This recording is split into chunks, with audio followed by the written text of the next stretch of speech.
Hello everyone, welcome to Toys. Today, we are going to be learning about a very important woman in United States history. Her name was Rosa Parks, and she was a very important figure during the Civil Rights Movement. You'll be learning and discovering many pieces of history about Miss Rosa Parks and how she helped shape the Civil Rights Movement. So stay tuned and make sure you click that subscribe button and don't forget to click the bell notification so you'll find out as soon as Toys puts up new videos. If you're ready, then so am I. So let's get learning more about Rosa Parks.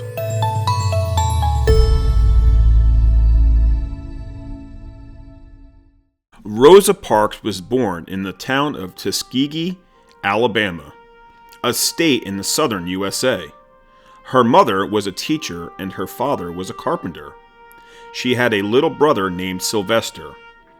After her parents separated when she was just a little girl, Rosa and Sylvester moved in with their mother to Alabama City's capital, Montgomery.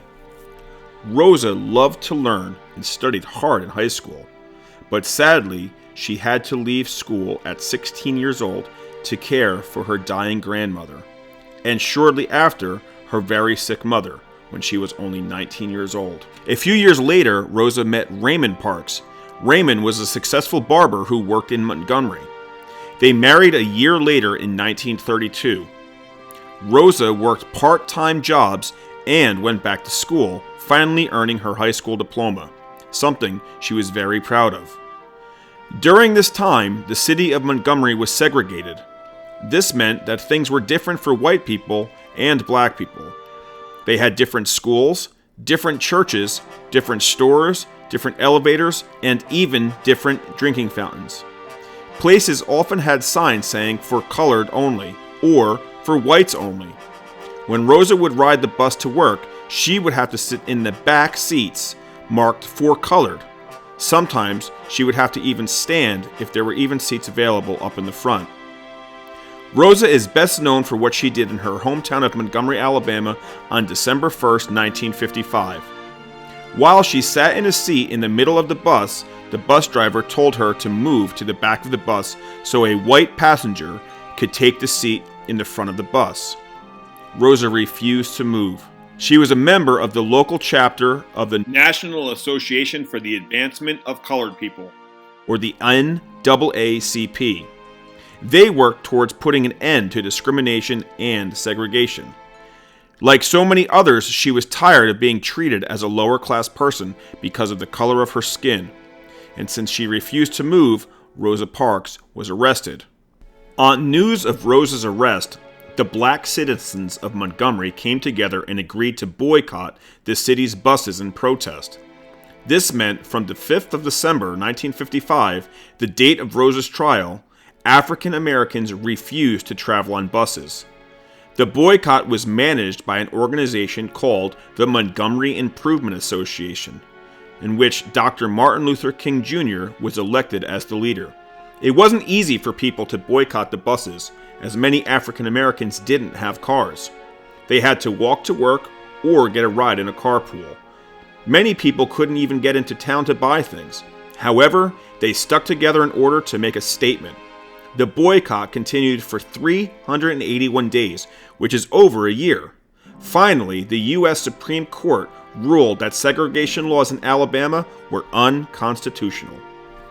Rosa received many threats and feared for her life. Many civil rights leaders' houses were bombed, including Martin Luther King Jr.'s.